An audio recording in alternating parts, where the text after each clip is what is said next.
Welcome back to Authentic Analysis with AI. and Kay, and we're back with a new segment, Wine and Crime. Not much to it. We like wine. We like to talk about crime. Pretty much that's it. So just some topics that we decided to talk about. Don't know if it's going to be a weekly thing or not, but... So first topic on the agenda is kids and crime. Should kids be sentenced according to their crime or age? So I guess I was just reading up and doing some research on, kids and the crimes that commit more against murders and stuff like that. So I was asking AI what he thought. So what do you think about kids that, well, firstly, what do you think about kids that commit crime? Do you look at them different depending on their ages, like from an 8-year-old and 15, well obviously 15, but... Yeah, if they're a certain age, under 15, they're vulnerable children, so I think that needs to be taken into consideration. And you don't want to brand their lives because it's something they did as a child. But I'm surprised you said 15. 15 is a big... I thought maybe if you said under 12 or something like that. Still classed as a child at 15. But some kids are more mature than others. Some have different experiences, and do you think the way that they've committed a crime or what kind of crime they've committed in terms of murder, do you look at that different as well? It's so strange that a child would commit murder, so I think the circumstances definitely need to be taken into consideration.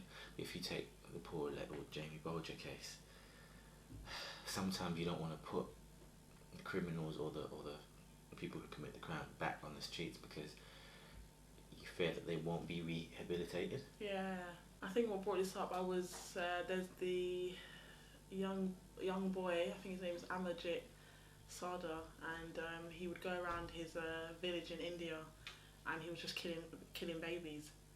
And I think he might have been the age of maybe 6 or something like that. And they put him away, I think, to the age of 18, and now they released him under a new name, and to start his life again. In that kind of situation, do you feel like he should have been released at 18, or? I think a psychological evaluation needs to take place to really decide whether he's past that, I don't want to call it a phase in his life, but to see if he's actually going to continue to commit these crimes. Because killing babies, that's so far for a child to come in a short space of time. You don't want to say, oh, he was just a child and put him out on, in the public if he's going to be a danger to the public. Yeah. Yeah. So I think it's definitely about psychological evaluation and take it from there. And then with the situation with Mary Bell, she killed 2 kids round about more her age, and she got sent to prison, and now she has her own child, and they've given her a new name and a new identity. So do you think that children that commit crime should be given new identities and all that stuff? Yeah, definitely. What if they go on to commit more crimes when they're an adult? Yeah, they should get their name back. Yeah. It was him. It was them that did it in the first place. No, I don't think they should. No, honestly, I don't think they should be their original name exposed, but they can't be given any gratitude or any chances anymore. They can't be hidden. Identity can't be hidden for the second time. I don't feel. But when you say hidden, so say who was it?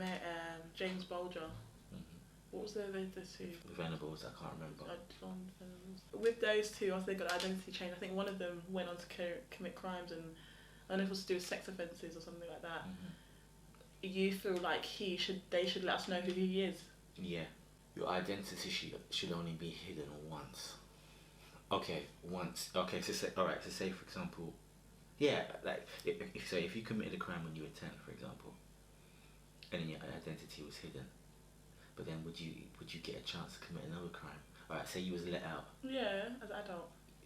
No, I'm talking about in the same period as if you was a child. Yeah. Okay, your identity gets hidden in that child period, but once you're a young adult and you're still committing the same crimes now, we're not hiding your identity anymore. Do you think they hide identity for safety reasons, or to give them a new start, or do you think it's a mixture of both? Yeah, absolutely. So a mixture of both. But sometimes it's like when it comes to children and children committing crimes and their sentences, I think a lot of them do stay there until in the youth offenders or wherever they stay for until they reach adult stage. I don't know what they do when they're in these youth offenders. They work on them psychologically, or they just leave them to serve their time and they come out. I don't really know exactly what happens. Yeah. But it's a scary thought when an adult is a serial killer and so on and so forth. But when a child is committing, these kind of acts, it is scary. Cause I don't know. You don't know what's running through that child's mind. What has led them to that point. There's so many things. It's hard to even get the child to articulate. Yeah, I agree. I would argue that it's even harder to rehabilitate a child who's a serial killer than an adult. Because as an adult, like, you can see the wrong you've done. But if you're already doing such atrocious things as a child, those things are already ingrained. Yeah. And it's going to be hard to... I get that. I don't know if I agree with the whole it's harder, because I think as an adult you're more set in your ways. It's more easier to, I would say, manipulate, to change a child, I think, in my opinion.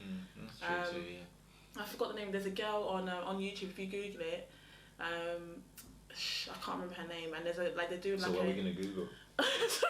I'll put her picture in here, but if you go on YouTube you type like a child psychopath, it's like a young girl, I think, from maybe the early 90s, and her parents didn't treat her well. She got adopted by another family, but she was still exhibiting behaviours that she might have learned from her biological parents. Like, she was doing maybe sexual stuff towards her brother, and being bad towards her adopted parents, and the stuff that she was saying, and she would say she would do these things, and the way she would talk about it was very like the way I'm speaking to you now, like very like it was nothing to her, like not nothing to her, let me say that, like it was something ordinary to her, I should say.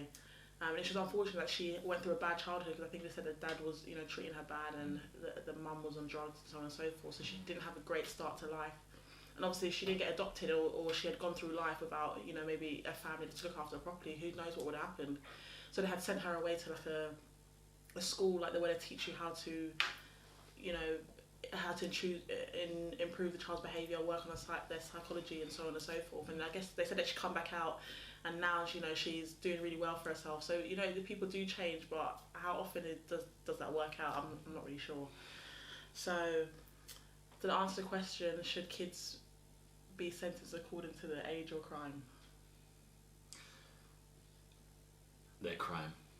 Their crime. Yeah, because then it's like, for example, you got a child. I know we're talking about child killers and stuff, but children commit different types of crimes.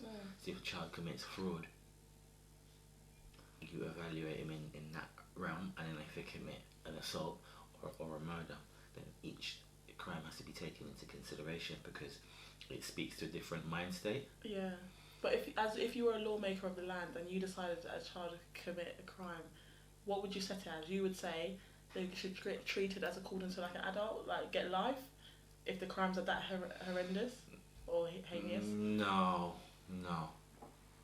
Again, I would like want to evaluate the circumstances, because again, if a child commits a crime, like how did they get to? We need to speak to their parents. What were their influences? How were they able to get, into such a dark place? And all that needs to be. So why didn't Sharon Carr get this then? She's still in there. I mean, this is just like, I'm talking about an ideal situation. But yeah, she should have. But like, for example, that's a good case. That's a good example, because she had her situation with her mum. She was almost desensitized to violence, and that's how she was able to commit those crimes. But they feel like they can't trust her to let her back out, because obviously she's appealed or been put up for parole, and she's been denied because they don't trust that they can. But this is what I mean. So she was so damaged as a child, they don't trust that she can actually be rehabilitated. Whereas someone else who maybe has fell into the wrong path and were influenced by friends and stuff, and was just a little bit of peer pressure, then they can see the error of their ways, and you might think, okay, that person can maybe be rehabilitated. But when the violence is ingrained so deep, I don't know. It's nice to want to rehabilitate the person and give them a chance, but if it's not going to happen, the the main focus is on protecting the public. Yeah. And how do you feel about the mums that mollycoddle their child when they commit really bad crimes? I think we should send the parents to jail too. No, parents need to take responsibility, but there are some kids that are just pulling the wool over their parents' eyes, and their parents have no idea. And then there are some parents that sort of know what's going on or don't have the courage to like speak to their children and stuff. But as an older person, if you had Thank you. Sorry. I mean, I don't know what I was going with that then. If you had a son or a niece or a nephew and they were 12 years old and they had gone to court because they had committed, 3 murders, what would be your form of support for that child? In terms of the public, in terms of that child, what would you do?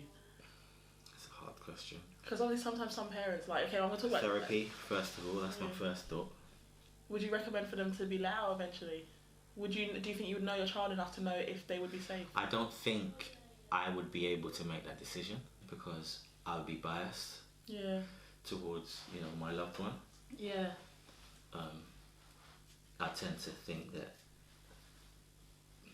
I probably tend to think that they should be released, but that's because I love them and I have a certain... Exactly, yeah. So, it's hard to make that decision. And then even if you did believe that they should never ever come out, that's a hard decision in itself. Yeah. How are the rest of your family going to feel? But sometimes we have to be real with our family members. I guess it's a mixture of both. They should be punished according to their age, and I guess to their crime. Also, look at the background factors. I don't know if there's fairness in the justice system and how all kids are being treated. Some probably might feel they're not. In some cases that I've read, I don't think there is fairness with kids that commit crime. But it's unfortunate that some kids do start young. I mean, even if you go on Wikipedia right now, the youngest kid to commit a murder was 3 years old. But there's no details to the crime, and obviously anyone puts information on Wikipedia, so let me not go based on that. I think the one that they have more information on is like a 6-year-old. So for a child to obviously go through that, to think of my child and that's 6 years old, you think they're playing their toys and they're thinking about, the stuff that they think about is just what has happened for them to think about this stuff and, so yeah. With so many heinous crimes going on, some people want the death penalty to be brought back in the UK. Do you think that's appropriate? Do you think that's speaking to just anger at the crimes, or what do you think about bringing back the death penalty? I guess with the death penalty, it is very, very hard to, from hindsight, it sounds good to bring the death penalty back because there's some people that they commit crimes and you're thinking you'd be terrified to walk the streets if they were let back out or, so on and so forth. But obviously you still have the problem of people being wrongly committed for crimes. And I don't know which one outweighs which. I mean, I guess the person committing the crime, and that is obviously is more important, but the fact there's a chance that someone could be executed and they didn't commit the crime is a big problem. Yeah. Definitely. And I don't know, it wouldn't be good for the country if we start getting a build-up of cases and then people start, people always look back into crimes. It might not be the government or it might be the police or whoever, but eventually somebody's going to look back into a crime and look at the facts and then find out, this person didn't commit the crime, and then we're going to start having a build-up of that. And that's going to be another issue in itself. But at the same time, jails are overcrowded. When you think about crimes like paedophilia, you feel like you don't want to give those criminals another chance, because if you're that messed up in the head that you could commit such a horrible crime, then you don't deserve another chance. Yeah. But personally, my whole thing is we don't get the right to take somebody else's life. That's the bottom line. Yeah, the death penalty, it is something that is very controversial. I don't think it's an easy decision to make. But I do feel like, in terms of serial killers, we know for sure serial killers are committed have a lot of crimes. Yes, for them, it should be brought back. Would you give Stephen Port the death sentence? I don't believe in the death sentence. Oh, you don't believe it? Sorry. No, I mean, okay. I feel like it's easy for us to say, oh, this paedophile should be killed and this murderer should be killed because they can't be rehabilitated. Like, that's how we feel, but is that justice? But I don't think it's because they can't be rehabilitated the reason why we want death sentence. I think because, obviously, like you said, it's the anger of the crime. But that's what I'm saying. Okay, so anger is anger, it's not justice. That's my point. Like, just because you want someone dead. If someone killed a member of my family, yeah, I would want to kill them, but does that make it justice? Yeah. You know. But some people do feel like it's justice. That's how they feel, but is it justice? Yeah, it is. I guess we're gonna have to agree to disagree on that one. Should they? I still feel like, to me, it would be justice in terms of anger, but bringing the death penalty back, it brings a lot of serious. Because you say, okay, so you killed someone, you deserve to be killed, but what about a paedophile? Not necessarily. What are we gonna do? What can we do? Sexually abuse them in the prison. So what? Is death penalty the legal way, or somebody in the prison is gonna kill them? Why would they give them a last meal? Oh, Nando's and a McFlurry. The ice cream machine don't work. Maybe they should do a trial. Let's see how it goes. Would you ever go watch a death penalty? No. You wouldn't? No. What do you think they should do? Death penalty just by lethal injection? What do you think they should do? I don't believe in it, but I think it should be the most humane way. Most humane way. So yeah, probably. Death by boredom. Watch Marco Pierre White cook. Actually, that's not boredom, is it? It's frustration. Yeah. So, do you agree with the paedophile hunters? Yes or no? Yes. Okay, I was gonna say, because do you watch How to Catch a Predator with Chris Hanson? And I haven't seen that one. When they have like a show, it was that kind of old, and they lure. Yeah. Yeah. Yeah. See, this is the thing. I've watched a lot of them, and first of all, if you're talking to underage kids online, you deserve everything you get. That's my stance on it. No justification whatsoever. Like, what type of person is trying to lure little children? Like, it's horrible. I watched one, and the guy was the paedophile was trying to say that he was encouraged and was coaxed into it. But that's no excuse, because if a child says to you a sexual thing, you as an adult should know. I shouldn't do this. Exactly.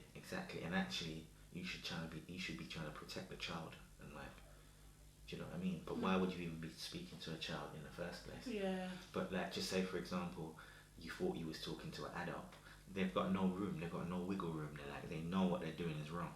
Yeah. So when they get entrapped, you can only get entrapped because you allowed it. Yeah. Like, a mouse can't get trapped in a trap if he doesn't like cheese, and if eating cheese is illegal, then what can you do? Yeah. Do you think do you look at somebody like, do you look at an 18-year-old that's talking to someone underage different to someone that's like 30, 40, etc.? When you say an 18-year-old talking to someone, oh, that's underage. Yeah. It's they should know better. Obviously, they're thinking like a young person themselves, but we should all know the law. You can't plead ignorance. Yeah. But I feel like it's easier for an 18-year-old to meet a 13-year-old naturally, is what I'm saying. And I'm not justifying it, but I'm just saying, like, they'll be in the same circles. Yeah. Whereas a 37-year-old or a person that's older, there's no reason for you to be, like, you're definitely grooming. Well, I mean, yeah, because I mean, at 18, you know, you'll be going to uni then, so you know, it is a big difference. I guess, like you said, there's not really much you can even really say about it, because obviously you wouldn't end up on these shows or end up in these situations. It's once the person has said to you, this and this age, even if you don't want to protect them and you don't even care like that, it's just straight block, don't speak, end of conversation. Yeah. But it's like, I guess, I don't know if people do look at it in a sense of, because they're not talking to a real child, they're talking to somebody else that's pretending to be a child. Yeah, but they thought they were talking to a child. No, I know, I'm just saying, what they might say, that the person that's got caught, they might feel like, oh, if they do get into trouble legally, that it's entrapment or so on and so forth. Yeah, but I hear what you're saying, But if it wasn't a fake child, it would have been a real child. Yeah. Do you get what I'm saying? Yeah. So me entrapping this person who likes to talk to kids is taking their energy away from an actual child. Yeah, that's true. Yeah. So you know you can't really escape it. Yeah. You was willing to talk to a young child and groom them and entertain. Do you think that the paedophiles should be put in like a separate unit from other criminals in prison? Nah. They should be given. Leave them with the rest. Okay. We'll have to protect their safety, though, they say, so. Yeah. No, well, that's what I'm saying, what the jail says. Yeah, is what exactly I'm really trying to suggest. No, but that's what I do. Like, say if you go to jail and you're gay and you want, and I don't know if it's like in the UK, but I'm just basing it on the ones I watched in America, but I assume, like, I know some they call it ADSEG, some is protective custody. I don't know what it is, the equivalent in the UK, I guess different prisons. Like, say if you're going to be vulnerable, if you go to the main population, they'll put you somewhere else. Or if you ask to, they'll put you somewhere else. Okay. So you feel like if they ask, they shouldn't be put in the in the segregation? Nah. You asking for special privileges in I wouldn't call it a special privilege. They're just they're gonna be, when you're in, I guess, in protective custody, you don't get to leave your cell because you're going somewhere where you want to be protected. So they don't really let you leave the cell much. Okay. Obviously, if they got sent to main population, they can go and interact with people. But people obviously not gonna want them there, and they're gonna feel scared to go there. Which obviously by the time that they know they're going to jail, I don't know. I can't speak for paedophiles because I'm not one and I don't really know any, but by the time they get there, they know they're probably shitting themselves because they're thinking, fuck, when I get there, I can't let anyone know what I've done because they're going to be... I just don't understand why they should be, why they should get different treatment. Because obviously the jail's not going to look at it as we look at it. They're going to look at it as they're still a person, they've committed a crime like everybody else. So if they feel like they need to be protected, they're going to put them there. Okay, but there's lots of stuff going on in jail. It's not just paedophiles getting like beaten up. It's like there's like loads of fights going on, loads of internal politics within the jail. Yeah. Like we're gonna be like, okay, so I'm from Tottenham and that group's over there is from like friggin' South. I wanna be protected. Oh, I'm a police officer that committed a crime. All the people that I arrested are over there. I want to be protected. No, you're in jail because you committed a crime. You have to deal with it. But they probably would though. And they probably would. So if someone went into jail and they said, "Can I get a PS5, please, for my mental health?" Well, it depends if you go to Broadmoor. So if you were gay or you were trans, do you think you should be put in protective custody? Because people might take advantage of you. No, that's different. Okay, yeah. That's different because that's who you are as a person. You know you're going to get persecuted for that. Yeah. But what I'm saying is, you're a paedophile, you committed a crime, you went to jail for that crime, now you want to be protected in jail because of the nature of your crime. No. So if they got killed in jail and you were like the director of that jail, it kind of be like a oh well thing? Not all well, because my agenda, if I was managing the jail, my agenda would be to stop any violence that's going on against anyone. Yeah. But it's not my job to say, okay, I'm going to protect the paedophile because people hate paedophiles. I'm going to protect the police officers because the gang members are going to be against them. No, see a fight, I stop it. That will be my main agenda. So I'm not prioritising any group, but being gay and trans, that's sort of different. Okay, fair enough. And the final topic is sentencing in the UK. Are sentences in the UK too lenient? Every time someone goes to jail, they're like, oh, I'm going to go for 5 years, but we're letting them out in 2.5. I just don't get it. Like, why isn't the sentence? Some crimes, I get it when they let them out early, I get that. But some... Like, which ones don't you mind when they get let out early? Like financial crimes or... Yeah. If they do half, okay, cool. It's the ones that we're not too worried about what they're going to do. Yeah, about if they're conducive to public good. That's the ones that are a bit more like... but I guess in the crimes that we've researched, Sharon Castle hasn't been let out, Stephen Port's in it. I mean, Stephen Port only just committed this crime, so he wasn't let out anytime soon. You know, God knows what's going to happen. They could find a lenient default in the sentencing. You might get released tomorrow. You don't know. Sentencing should be consistent. Yeah. Whether it's a gun or a knife, if we're getting 10 years, 15 years, it should be 15 years. across the board, not, oh, we're half in the sentence. Because it's just not a good look on the general public. Like, I hear people talk about this all the time. It doesn't feel like justice is being done. It's all about the way they sort of present it. Because make them serve the 15 years. Or if it's only 7 years, then just say 7 years. And at least they're getting what you said they were going to get. Yeah. But it feels like they're being given a pardon if it was supposed to be 15 and they're getting out in 7. But would you take into account the person's upbringing and their psychological, well, minus mental health, because I guess if someone commits a crime and they got mental health issues, and like proven mental health issues, do they get treated differently? Should they get treated differently? But maybe it's the situations get taken into account, how much evidence they have on them, how good the they don't call them prosecutors in the UK, I don't know what they call them, solicitor.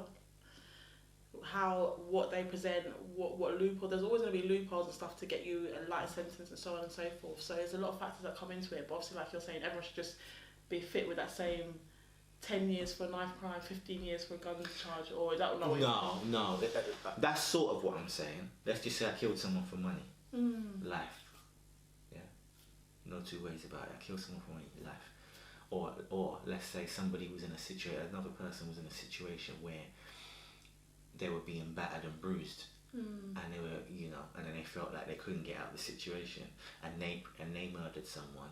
That circumstance is a little different. Yeah. You're still getting a long sentence, but maybe 22 years, maybe 20 years, like, because life is supposed to be 25 years. That's my basis on that. So maybe 20 years, because it's a little bit different where you were provoked. You're not getting away with it because you still did it, but you were provoked into doing it. You should have made a better decision, so you're not exactly the same person as a premeditator. You're on a night out, someone gets in your face, they shove you, you punch them, and they hit the floor, and they die. You think you should get 20 years for that? No. You make a good point. No, honestly, yeah. I wouldn't want you to go to jail for 20 years. Yeah. It's not the right decision, but... Yeah. No, you're absolutely right. Because I remember once I was watching 24 Hours in Police Custody. Yeah, similar. The one-punch killer. Yeah, exactly. Yeah. Is that what you were referring to? Yeah, but I don't know if it's the same one, because they said something about the guy that done the punch, he went back inside or something like that. So I don't think it was as black and white. Like, it wasn't like he trapping dead and there. Yeah, he did. He followed the guy back outside. So he could have avoided that situation. But at the same time, it's still a valid point where he didn't mean to kill him. Yeah. He didn't plot to kill him like Chris Watts, who killed his whole family, compared to the one-punch killer. No, you're right. They shouldn't be getting the same sentences, but it should be in the same ballpark, is what I'm saying. Yeah. So basically, you're saying if you kill someone by accident, we won't see you again.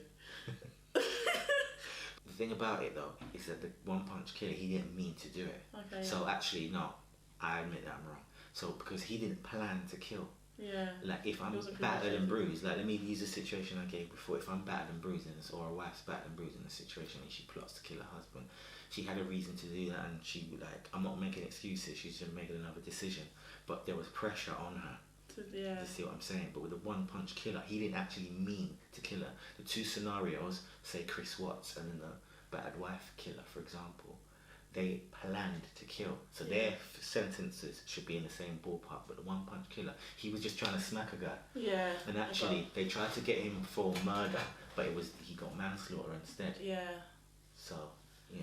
I know we're going more on American crimes, but I don't know. I don't want to say, 'cause I haven't.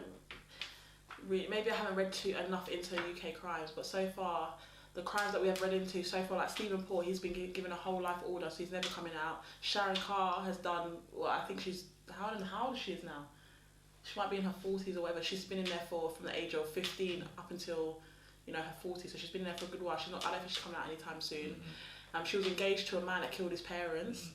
He's still in jail, so I guess the really serious crimes, we don't see them again, but maybe in terms of the crimes, maybe in terms of the crimes that aren't murder, do you think they're not serious? They're not taking them serious enough, or they're letting them out too soon? What types of crimes are you talking about? Like, say if a stabbing without a death, or theft, or burglary and stuff like that. I think thefts are too lenient. theft from a supermarket and burglary. Oh no, they're not on are they on the same level, you say? Yeah. No, definitely not. I think like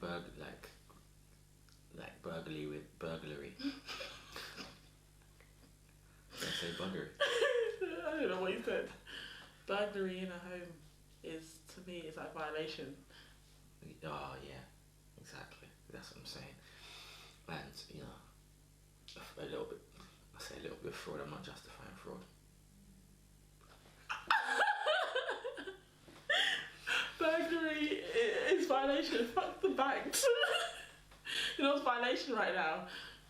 The fact that they're raising up gas prices and I can barely afford to drive my car, that's a violation. Exactly. Send the insurance company directors to jail. Send all of them. Fucking rip off. I dip into my overdraft and you wanna charge me. No one told you to give me this money for free, you know. Listen, if you give me this money, my overdraft money, you're not charging me for it, you know. If I ask to go to the restaurant and ask for extra bread that's complimentary, I'm not paying for it. Yeah, I just think but my answer is I think sentencing should just be as consistent as possible. Yeah, try to be. Yeah. And try and like, I don't know, the lawmakers, like try and let the public see that you're trying it. Sometimes they don't feel like it, sometimes they feel like, but I guess it's always going to be a trickle down effect of something. If you don't have enough police officers or you don't have enough space in the jails, there's always going to be an effect. So they're going to like, not enough space in the jails, people have to be released, you know, so it's always going to be a whole lot of contributing factors. Yeah, so those are our topics for today. Any ideas you have, put them in the comments. Please share, like and subscribe. We don't ask for much. We could run a Patreon, but we don't. We can do a Patreon where we get nude. We're going to play strip, snap. I was going to say poker, but none of us know how to play poker. Oh, it was just me. So guys, that is first episode of Wine and Crime. Come back or tune in for the next episode. Don't vote for strip, snap though, because we can't promise anything. I can't. Underneath this part, I don't have any limbs. So thanks for watching Wine and Crime.